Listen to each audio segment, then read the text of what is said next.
기존 일반 D램 대비해서 8배 비쌉니다. 와. HBM. 그러면 남는 게 마진이 좋다는 거잖아요. 마진이 엄청나죠. 그러니까 지금 수익이 나는 쪽이 거의 HBM 정도밖에 없기 때문에 이 HBM을 또 SK 하이닉스가 거의 선점하다시피 하니까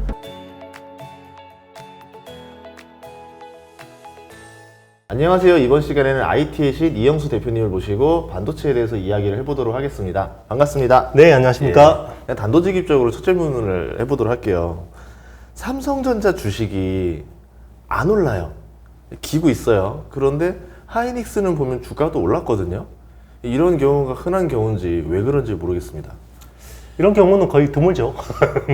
보통 이제 아무래도 삼성전자는 종합 전자 회사예요. 그러니까 반도체 사업뿐만 아니라 스마트폰 사업도 있고 네트워크 사업도 있고 가전도 있고 뭐 거의 대한민국 IT 산업 중에 안 하는 게 없거든요.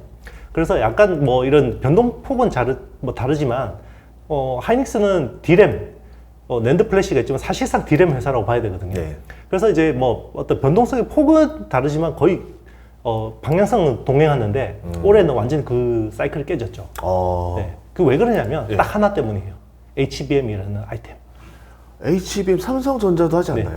삼성도 하는데 HBM 중에서 4세대 제품이 지금 제일 좋은 거거든요. 엔비디아의 지금 AI 반도체에 기본적으로 들어가는 HBM3라는 게 4세대 제품인데 여기를 하이닉스가 독점하고 있어요. 그럼 삼성전자가 아직 그 정도까지는 아니다라는 거네요. 기술을 못 따라온 거예요. 그러니까 우리는 역사상, 그러니까 메모리 반도체 역사상 유례없는 사건을 보고 있어요. 항상 삼성이 뭔가 기술을 리드하고 하이닉스가 따라가는 거였잖아요. 이번에는 하이닉스가 주도하고 삼성이 따라가는 이상한 모양새를 보고 있죠. 그러면은 예전에 삼성전자가 반도체에서 승자가 될 때 과정이 그거 있잖아요. 한번 역전한 다음부터 기술 격차를 안 따라잡히면서 쭉 올라갔잖아요. 그렇죠. 그럼 그럴 가능성도 있는 거예요? 지금 그거를 시장은 계속해서 체크를 하고 있는 것 같습니다. 그게 이미 프라이싱이 돼 있다고 볼 수 있는 거고요.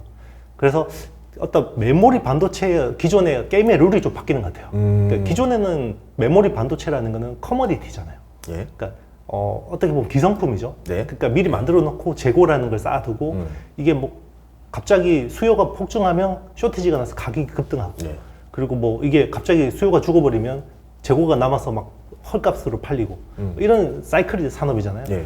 원래 주식시장 제시라는 게 불확실성이잖아요. 그러니까 이제 그걸 제시하기 때문에 시스템 반도체에 비해서 메모리 반도체의 멀티플을 낮게 주는 이유거든요. 그럼 TSMC는 같은 만약에 뭐 10조를 벌어도 TSMC의 밸류와 삼성전자의 밸류는 다르다는 거죠. 왜냐하면 시스템 반도체 특히나 파운드리 같은 경우는 주문이 들어와야 생산하기 때문에 재고에 대한 리스크가 없거든요. 근데 이번에 HBM이라는 아이템이 되게 특이해요. 메모리인데도 불구하고 주문형이에요. 그러니까 주문형이기 때문에 재고에 리스크가 없고요. 그리고 주문 받은 만큼 딱 생산하면 가져갑니다. 그리고 굉장히 고부가 제품이고요. 그거에 대해서 멀티플을 다르게 주는 거예요. 가격 차도 많이 나나요? 기존 일반 D램 대비해서 8배 비쌉니다. 와. HBM. 그러면 남는 게 마진이 좋다는 거잖아요. 마진이 엄청나죠. 그러니까 지금 수익이 나는 쪽이 거의 HBM 정도밖에 없기 때문에 이 HBM을 또 SK 하이닉스가 거의 선점하다시피 하니까 높은 멀티플, 높은 PBR을 주는 거죠. 어떻게 보면은 이제 그 GPU AI로 인해서 GPU 시장에서 엔비디아가 어떻게 보면 각광을 받으면서 엔비디아 주가가 확 올라간 것처럼 하이닉스도 엔비디아랑 같은 비슷한 관점으로 봐야 된다. 그렇죠. 그렇겠네요. 어떻게 보면 이게 어떻게 보면 연쇄 작용이에요. 올해 작년 말에 갑자기 챗GPT라는 엄청난 이제 생성형 AI 붐이 일었고 여기서 정말 제일 수혜를 본 거는 엔비디아라는 회사 한 개잖아요. 근데 엔비디아의 생성형 AI를 꾸리기 위해서는 1750억 개의 파라미터를 구현해야 되거든요. 그 컴퓨팅 파워를 구현하기 위해서는 A100이라는 칩이 1만 개가 필요해요. 근데 그 1만 개 칩에는 기본적으로 HBM 덩어리가 5개씩 들어가거든요. 그러니까 엔비디아의 어떻게 보면 기본적으로 페어링해서 들어가는 HBM을 우리나라가 독점했기 때문에 이번 사이클에서 굉장히 HBM 관련주들이 높은 어떤 주가 상승률을 보인 겁니다. 시간이 좀 지나면 삼성전자도 HBM을 결국은 양산하고 따라잡을 것 같은데 어느 정도 시간에 좀 딜레이가 있을까요? 이게 HBM3라는 게 4세대 제품이고요. 원래 HBM이라는 게 처음 컨셉이 나온 건 2009년도예요. AMD라는 회사가 처음으로 이제 컨셉만 줬어요. 컨셉만 주고 메모리 업체한테 한번 만들어봐 라고 하는데 너무 어려운 거예요. 이게 이제 D램이라는 칩을 수직으로 쌓아서 이거를 구멍을 뚫고 고리를 채워서 연결하는 거거든요. 그러니까 일종의 D램 아파트라고 생각하시면 돼요. 근데 그게 디램을 굉장히 얇게 만들어야 되고 평탄하게 붙여야 되고 이게 너무 어려운 거죠. 수율이 안 나오는 거예요. 그래서 2013년에 1세대 제품이 나왔어요. 그래서 HBM이라는 게 나왔고 HBM2 그러면 그 다음에 HBM3가 아니라 HBM2E라는 제품이 있었어요. 그러니까 2E는 Extended. 예. 그 다음에 4세대가 HBM3인데 HBM2, HBM2E까지 별로 수요처가 안 나오는 거예요. 왜냐하면 당초 AMD는 이거를 굉장히 고성능 그래픽 프로세서에 쓰려고 했어요. GPU에다 쓰려고 했는데 기존에 GDDR이라는 그래픽 디램이 있거든요. 예. 요게 그냥 쓸만한 거예요. 근데 굳이 비싼 HBM을 쓸 이유가 없는 거죠. 그래서 삼성이 2019년에 HBM 팀을 해체해버렸어요. 그런데 하이닉스도 또 이렇게 미련하게 네. 우직하게 열심히 연구 개발을 해왔는데 네. 요게 생성형 AI에서 터져버린 거예요. 갑자기. 네. 그러니까 어떻게 보면 삼성도 좀 운이 없었던 측면도 있는데 예.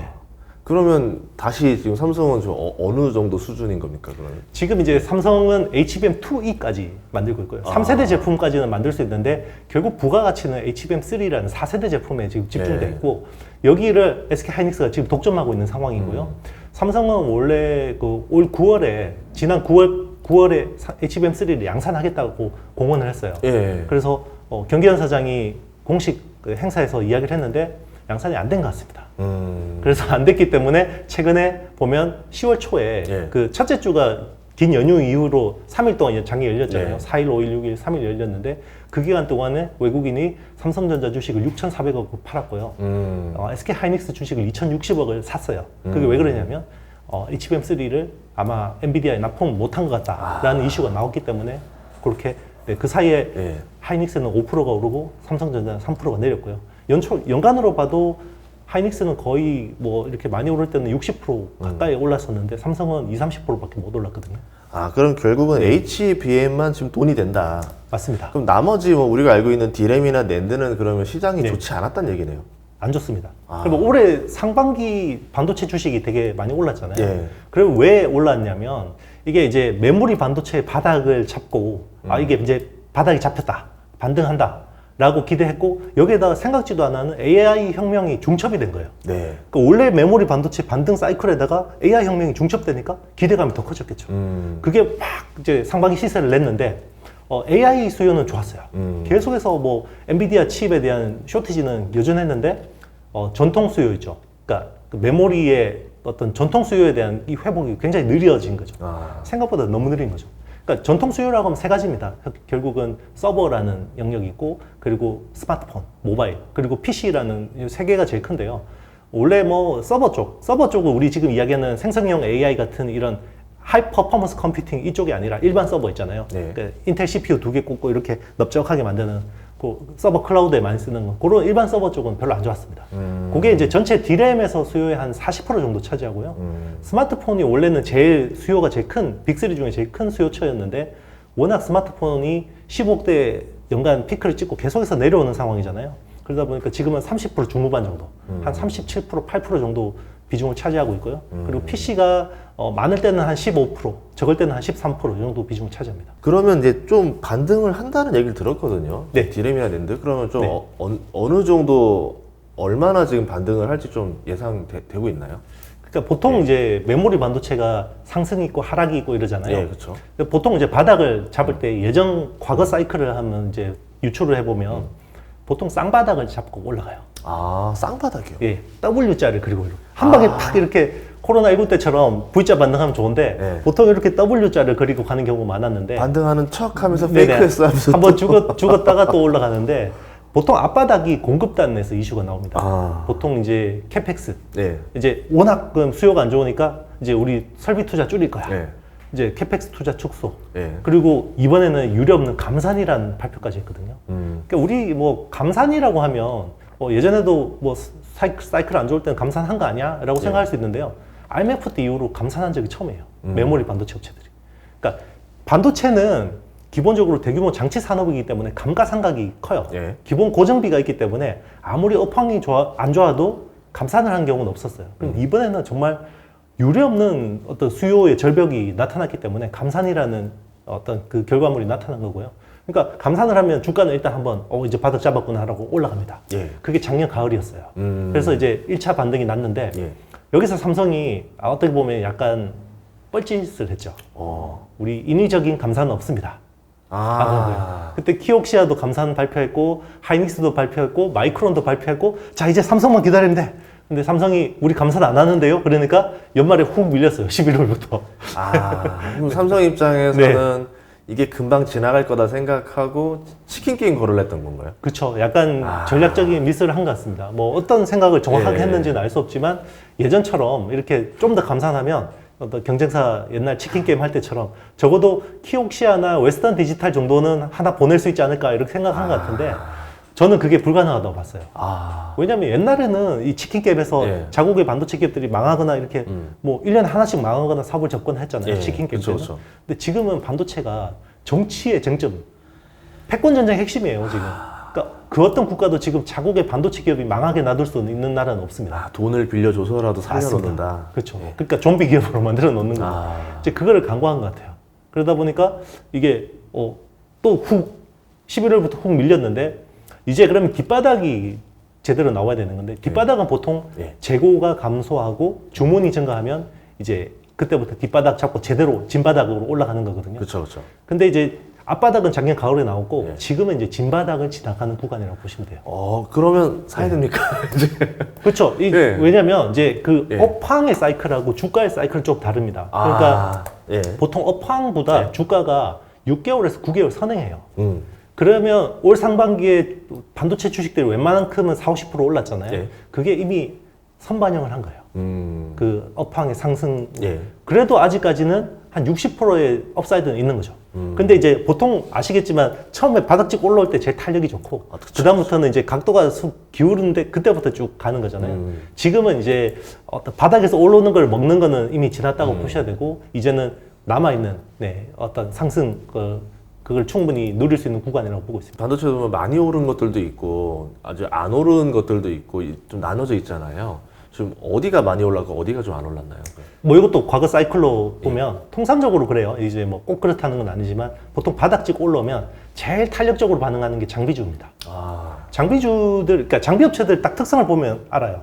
이제 수주가 막 많을 때는 엄청나게 돈을 버는데 수주가 없을 때 어떻게 하냐면 쫄쫄 손가락 빨고 굶어야 돼요. 그렇죠, 그렇죠. 네, 그렇다고 해서 인력들을 막 정리해버리면 수주가 오면 이 인력들이 없으면 또 장비를 못 만들어요. 정말 장비가 그 사람들의 노하우가 굉장히 필요한 산업이거든요. 그럼 적자 내면서 버텨야 돼요. 그런데 갑자기 수주가 오면 굉장히 실적 어떤 반등폭이 드라마틱하게 올라가거든요. 그래서 제일 먼저 상승 사이클 초입에서는 장비주들이 제일 탄력 있게 반응하고요. 어느 정도 진행이 되다가 그 다음에 소재하고 부품주들이 이제 어느 정도 바통을 이어서 올라가고 제일 끝물에 오르는 게 기판, PCB.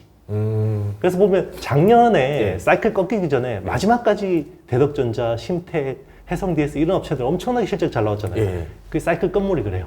보통 주식장에서도 보면 뭐 바이오 오르거나 이제 뭐 이런 것들 뭐 증권주 오르면 끝물이다 이런 말이한 것처럼 비슷한 맞습니다. 거네요. 반도체 사이클도 그렇고요. 보통은 이제 하락 사이클은 1년에서 1년 6개월 정도 지속이 되고 상승 사이클은 1년 6개월에서 2년 정도가 보통 지속되는데 요즘은 특성이 이 사이클 점점 짧아져요. 그 아무래도 옛날보다 정보가 좀 더 많이 공개가 되고 그리고 투자자들이 많이 또 똑똑해졌고 시장 참여자들이 그런 특성들이 있는 것 같습니다. 그러면 지금 소부장은 많이 올랐죠 올해? 장비주들이 많이 올랐죠. 대표적인 게 한미반도체 같은 업체들이 지금 뭐 연초 대비해서 5배, 6배 올랐으니까. 그럼 소재는 아직 덜 올랐어요? 소재주들은 아직까지 덜 올랐습니다. 그러면 이제 부품주들은 아직도 거기도 아직까지 상승 룸이 많죠. 그리고 하이닉스는 HBM 때문에 많이 올랐고 맞습니다. 그러면은 삼성전자는 아직 안 오른 거죠. 맞습니다. 연초보다 빠진 거 아니에요? 거기는? 그렇죠. 이제 보면 지금 하이닉스 쪽에 있는 밸류 체인들이 주가 상승폭이 컸고요. 특히나 하이닉스 밸류 체인에서 그 첨단 후공정이라고 하는 어드밴스드 패키징이죠. 칩을 수직으로 쌓거나 2.5D 구조로 이렇게 병렬로 해서 연결하는 인터커넥션 하는 그런 쪽 관련된 업체들이 많이 올랐고요. 아직까지 뭐 나머지 업체들은 거의 삼성 쪽 밸류 체인 특히나 거의 못 올랐습니다. 그러면 저기 삼성전자는 그럼 제일 어떻게 보면 이 중에서 제일 저평가된 게 아닌가 싶은데 또 주식에서도 그런 말 있잖아요. 그런 데는 다 이유가 있다. 맞습니다. 그럼 뭘 불안해해서 안 오르는 걸까요 지금?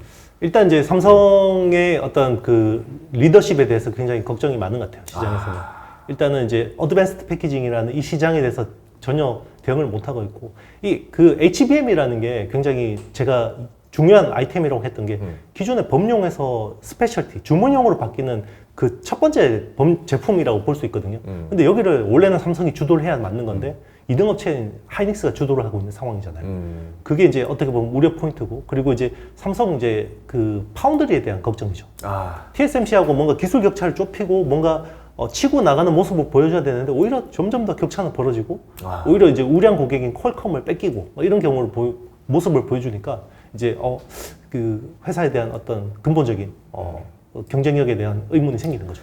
어떻게 보면 쉽게 얘기하면 메모리 반도체에서는 1위 업체다 보니까 약간 방심을 했다라 표현을 해야 되고, 그리고 회사의 주력을 이제 어떻게 보면 파운드리에다가 해서 공격을 했는데 공격은 안 풀리고 있고 든든한 내 구역이라 생각했던 곳에서는 하이닉스 침범하고 있고 이러면서 맞습니다. 지금 이중고를 겪고 있다. 네, 정확하게 되겠네요. 네, 그렇게 보실 수 있을 것 같습니다. 그러면은 또 삼성전자 또 하나 더 있잖아요. 전장이. 그러니까 삼성전자가 어떻게 보면은 사업을 다 한다는 게 장점이지만 반대로 말하면 너무 많다라는 게 단점인데 스마트폰 쪽은 장사 잘 되고 있나요? 스마트폰은 뭐 어떻게 보면 작년보다는 좋아지고 있어요. 그런데 지금 스마트폰 더 많이 판다고 해서 높은 밸류를 주는 시장이 아니죠. 그리고 이미 스마트폰이라는 시장은 15억대를 피크를 찍고 내려가는 세츄레이션 되고 있는 시장이기 때문에 성장을 찍고 피크아웃하는 산업에 대해서 높은 멀티플을 주는 건 없잖아요. 이제 스마트폰이라는 시장이 이제 사양으로 가는 시장이 된 거예요? 맞습니다. 와, 그러니까 빠르다. 인류가 생긴 이래로 전자면도기 시장을 처음으로 넘은 디바이스가 스마트폰이거든요. 그러니까 1년에 많이 팔리면 15억대씩 팔렸는데 이게 지난 한 3년 전부터 계속해서 빠지고 있어요. 연간으로. 13억대, 12억대, 올해는 아마 11억 5천만 대 정도밖에 안 팔릴 것 같거든요. 그래서 내년에는 혹시나 반등할 수 있을까 보고 있는데 쉽지 않은 것 같습니다. 저는 또 제일 충격적인 단어였네요. 스마트폰도 이제 어떻게 보면 성장성이 많이 둔화되는 사업이 됐다. 와, 그러면은 아이폰은 독식하고 있고, 그럼 나머지 회사들이 이제 그나마 파이가 커져야 더 성장할 구간이 생기는데, 그러면 애플 외에 나머지 기업들은 점점점 더 어려워질 수 있다, 이렇게 볼 수 있잖아요. 그렇죠. 이제 뭐 애플의 마켓시어 시장 점유율이 아주 높진 않잖아요. 뭐 2등, 3등 정도의 시장 점유율인데 중요한 거는 하이엔드 고가 제품의 거의 90%를 애플이 장악하고 있거든요. 그러니까 대부분 스마트폰 팔아서 돈을 버는 회사는 애플이 대부분 다 가져간다라는 거죠. 이제 거기에 대해서 이제 애플에 대해서 높은 멀티플을 주는 건데 지금 이제 애플도 이게 위기죠. 이제 스마트폰 시장에서 그럼 더 이상 뭘 보여줄 거야? 라고 하면 이제 애플도 새로운 걸 보여줘야 되는데 그게 AI나 아니면 애플카라는 자율주행차나 아니면 이제 이번에 메타버스 디바이스 비전 프로 같은 거 이런 것들에서 뭔가 어떤 새로운 성장 포인트를 보여줘야 되는 거예요. 그러면 뭐 스마트폰 쪽도 지금 지지부진하고 그럼 캐시카우가 아니고 그러면 가전 쪽이 그래도 조금 괜찮았었는데 가전 쪽도 지금 좀 안 좋은 소식이 좀 있죠. 뭐 가전은 그나마 꾸준하게 팔리고 있고요. 그러니까 이번에 그 2조 4천억 그 3분기 매출이 67조, 영업이익이 2조 4천억 나왔는데 이 중에서 가장 이익을 많이 내는 건 스마트폰 쪽이에요.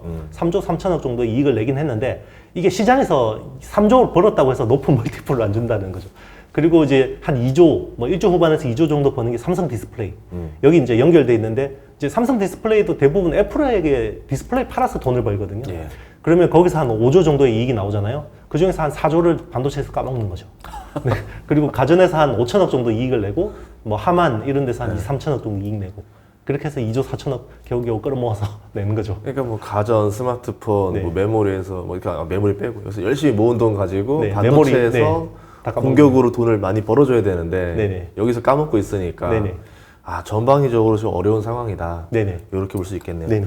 그러면 이제 또 제일 기대하는 것 중에 하나가 그래서 3나노에 대한 기대감이 있거든요.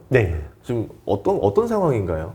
원래 그 파운드리 쪽에서 삼성이 나쁘진 않았었어요. 한 파운드리 사업을 시작한 게 지금 한 10몇 년 정도 됐거든요. 한 15년 정도 됐는데 초창기는 애플의 AP 있죠. 두뇌 칩, 애플리케이션 프로세서라고 하는 그 지금 애플의 A 바이오닉 칩, 그거를 100% 생산을 했었어요.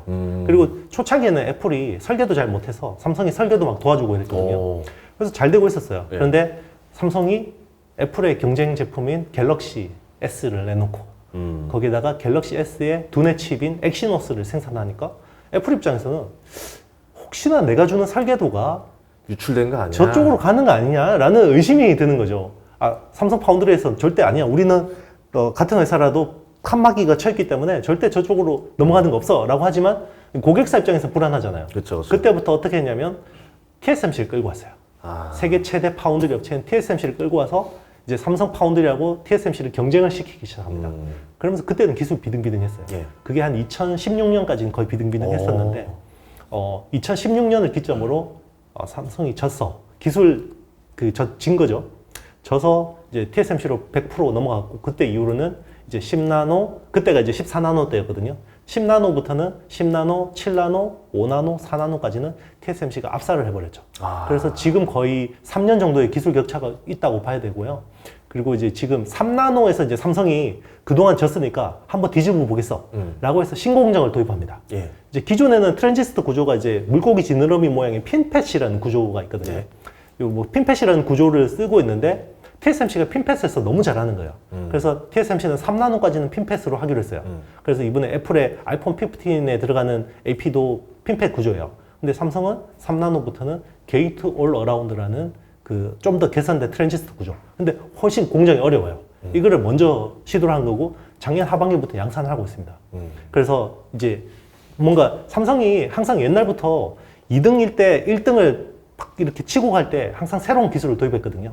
옛날 디램 같은 경우도 일본이 압도적으로 1등이었는데 삼성이 90년대 초반에 그때는 이제 그 웨이퍼에다 홈을 파서 하는 트렌치 방식이 주류였어요. 예. 근데 삼성은 그때 트렌치 방식 대신에 어떤 회로를 어떤 위로 3차원을 쌓는 스택 방식을 시도했고요. 그때 이제 회장님 이거 해야 됩니다. 라고 이제 강하게 어떤 주장했던 연구원이 진대재, 뭐 고노현 뭐 이런 사람들이거든요. 나중에 사장까지 다 하고 회장까지 하고 전설들이죠. 맞습니다. 이제 그런 분들이 이제 이렇게 해야 된다고 해서 디램 1등이 됐고요. 그리고 2000년대 초반에 낸드 플래시라는 거는 도시바라는 회사가 만든 거예요. 예. 그래서 도시바가 원조거든요. 그래서 원래는 낸드 플래시는 플로팅 게이트라는 공법을 주로 썼습니다. 근데 2000년대 초반에 삼성이 갑자기 CTF라는 차지 트랩 플래시라는 기술을 우리 하겠어. 플로팅 게이트 잘 되는데 왜 저런 걸 하지? 라고 굉장히 많은 걱정을 했는데 결국 CTF라는 방식을 통해서 1등이 됐죠. 2000년대 초반에. 그래서 애플의 그 에어팟, 아이팟 이런 데다가 이제 대거 납품하면서 1등이 됐고 그러면서 도시바를 제치고 낸드 플래시 1등이 됐고 그리고 이제 파운드리에서는 기존의 핀팻 구조 가지고 안 되니까 이제 게이트 올 어라운드 가지고 과거의 어떤 성공 방정식을 한번 해보겠다 그런 생각인 것 같습니다. 그러면은 중요한 건 삼성전자 입장에서 이걸 선택한 게 될 것 같아서 이게 역전할 각이 나와서 시도를 한 건지 아니면 지금 자체로는 너무 답이 없으니까 이거라도 해보는 상황인 건지에 따라서 완전 결과가 다를 것 같거든요. 둘 다일 것 같습니다. 그러니까 이제 트랜지스터 구조가 기존의 핀팻이 어떤 물리적인 한계가 왔다는 거는 다 알고 있었어요. 예. 그래서 3나노까지는 어떻게 써도 쓸 수 있다라고 생각했는데 그런 식으로 답습에서는 TSMC를 잡을 수 없다라고 생각한 것 같고요. 그러니까 어차피 핀팻에서 GAA로 가야 된다 그러면 경쟁사보다 한 발 앞서서 우리가 비싼 수업료를 치르고 먼저 노하우를 축적하자 이런 생각이었던 것 같습니다. 그 비싼 수업료라는 게 수율이 박살나는 걸 말하는 거죠. 뭐 그렇죠. 예. 비싼 개발비와 네. 네. 그리고 이제 아무래도 새로운 공정이다 보니까 고객사들이 팹리스 업체들이 칩 수주를 의뢰를 안 하잖아요. 그렇죠. 리스크가 큰. 그렇죠. 예. 그러니까 작년 하반기부터 양산하고 있다고 하지만 거기서 생산하는 칩이 중국산 비트코인 채굴 칩이에요. 그러니까 TSMC가 생산하는 건 애플의 AP 아주 하이엔드의 프로세서류고 예. 여기는 비트코인 채굴 칩은 굉장히 설계가 단순하거든요. 그러니까 비교할 수 없는 거죠. 근데 최근에 긍정적인 소식 하나가 들리고 있어요. 3나노 게이트 올 어라운드에 의미 있는 고객을 수주했다. 그게 이제 지금 독일의 지멘스, 네, 지멘스의 서버형 칩인 걸로 파악되고 있고요. 예. 그게 이제 3나노 GAA하고 어드밴스드 패키징까지 같이 해서 납품하는 그런 구조로 지금. 결국은 이제 하고서는 좀 고객사들을 어느 정도 확보해서 레퍼런스가 어느 정도 된다라는 걸 보여주고 난 다음에 이제 말씀하신 하이엔드 고객들을 잡아와야 네네. 그때부터 돈이 된다 이렇게 볼 수 맞습니다. 있겠네요. 그렇죠. 그러면 우선 한동안 시간 좀 걸리지 않을까요? 그러면? 그런데 지금 대외적인 어떤 요건들이 어떤 사실 우주의 기운이 거의 삼성을 도와주고 있는 상황이에요. 그러니까 어떤 이슈가 있냐면 파운드리가 TSMC가 너무 압도적이에요. 그러니까 원래는 TSMC의 점유율이 55%, 삼성이 한 17%, 18% 정도 되는 상황이었는데 이게 이제 삼성이 우리가 파운드리를 새로운 먹거리로 삼겠어 하고 투자를 했는데도 불구하고 TSMC 60%가 되고 삼성은 13%까지 쪼그라들었어요. 그러니까 기술 격차는 더 벌어지고. 근데 지금 아시겠지만 미중 패권 전쟁이 진행 중이고 여기 반도체가 핵심 쟁점이잖아요. 근데 대만이라는 지정학적 리스크가 높은 곳에 미국의 반도체 산업을 의존하는 게 굉장히 리스크인 거죠. 그리고 이제 그때쯤에서 차이잉원 대만 총통이 또 실언을 합니다. 우리 그때 막 이제 중국이 대만 침공한다고 막 이야기가 나올 때였는데, 물론 이제 대내적인 메시지였던 것 같긴 합니다. 우리 괜찮아요. 우리는 반도체 실드가 있어요. 라고 한 거죠. 그 반도체 실드가 TSMC입니다. 그러니까 미국이 안 지켜주고는 못 뺏길 걸, 이런 식으로 이야기한 건데, 미국의 엘리트들이 이걸 굉장히 불편하게 들었던 거죠. 딜로 들은 거죠. 그렇죠. 네. 그러니까 생각해보니까 맞는 거예요. 저게. 네. 틀린 말이면 그냥 무시하면 되는데 진짜로 만약에 대만을 침공해서, 중국이 대만을 침공해서 TSMC를 장악해버리면 예. 미국의 반도체 산업은 정말 엄청나게 타격을 받게 되는 거고, 그렇다고 해서 침공하는 거를 우리가 전면적으로 막아주기에도 완전히 그냥 미중 간에 완전히 그냥 전면전으로 갈 수도 있는 거고, 예. 둘 다 리스크잖아요. 그러니까 그때부터 미국의 반도체 굴기, 우리 자국으로 첨단 팹을 가져와 하고, 그리고 이제 한국하고 일본 쪽으로 뭔가 자꾸 분산하려고. 그게 이제 어쨌든 10나노 미만의 파운드리를 대체할 회사는 전 세계에 TSMC하고 삼성 파운드리 두 개밖에 없기 때문에 예. 미국 입장에서는 삼성 파운드리를 좀 잘하면 밀어줄 수 있는 유인은 생긴 거죠. 대신에 방금 말씀하신 것에서 또 리스크 중에 하나가 일본을 키워주기로 했다. 네네. 라피던스. 예. 예. 네. 거기도 있고, 인텔도 밀어주려고 네네. 하는지 인텔도 자꾸 파운드리 한다고 하고 네네. 있고, 그렇게 되면은 파운드리 생산할 수 있는 곳이 두 군데에서 실질적으로 네 군데의 메이저로 키워주겠다 이런 거잖아요. 네네. 그렇게 되면 삼성 입장에서는 이게 득일 수도 있고 실일 수도 있는 거죠. 맞습니다. 그래서 위기와 기회가 공존하고 있는데요. 일단 인텔은 10나노 이하 기술을 거의 못 하고 있어요. 그러니까 원래 14나노에서 10나노로 오는데 거의 7년이 걸렸습니다. 예. 그러니까 사실 예전에 공정 기술을 가진 인텔이 아니라고 볼 수 있는 거고요. 그래서 그런 그 인텔이 만약에 지금 TSMC하고 삼성 파운드리 수준의 4나노, 3나노까지 오기까지는 시간이 많이 필요할 거라고 보고 있는 거고요. 그리고 일본의 라피더스 같은 경우는 일본은 지금 40나노까지밖에 기술이 없어요. 그 나라는. 예. 근데 갑자기 2나노를 한다고 하니까 예. 저게 될까? 그러니까. 그리고 자본금이 지금 끌어모아도 3조거든요. 근데 지금 3나노 팹 하나 깔려면 미니멈 20조가 필요합니다. 근데 3조 가지고 뭘 하겠다는 건지. 네. 그러니까 너무 이런 것들이 아마 저거 그냥 정부 자금만 까먹고 안 될 거야 라고 보는 게 일반적이고요. 그러니까 미국은 그래도 한번 해봐 라는 건데, 네. 어쨌든 TSMC의 대체제로서 유력한 건 삼성 파운드리가 맞는 것 같습니다. 그 라피던스 같은 경우는 그 회사 하나가 아니라 여러 회사들이 합자해서 출자한 네네. 형태인 거잖아요. 그렇습니다. 그 옛날에 그러면 그 엘피다의 기억이 네네. 좀 떠오르는 것 같은데. 그렇죠. 뭐 네. 일본 정부가 네. 그 자국의 기업들 연합군을 모아서 성공한 사례가 거의 없습니다. 옛날에 뭐 엘피다도 그랬었고, 메모리 반도체 사업부 다 모아가지고 만든 게 엘피다였는데 결국 망해서, 그죠? 마이크론 넘어갔고, 예. 그리고 이제 디스플레이 OLED 쪽 다 모아가지고 한번 해보자 그래서 JOLED 만들었잖아요. 네. 결국 그것도 망해서 넘어갔죠. 조선도 까먹고, 그러니까 계속 까먹은 역사가 좀 네네. 많아서. 그렇죠. 그래서 우리가 너무 아직까지는 뭐 보여지는 것들이 없기 때문에 네네. 너무 거기 우려할 필요는 없다. 맞습니다. 예.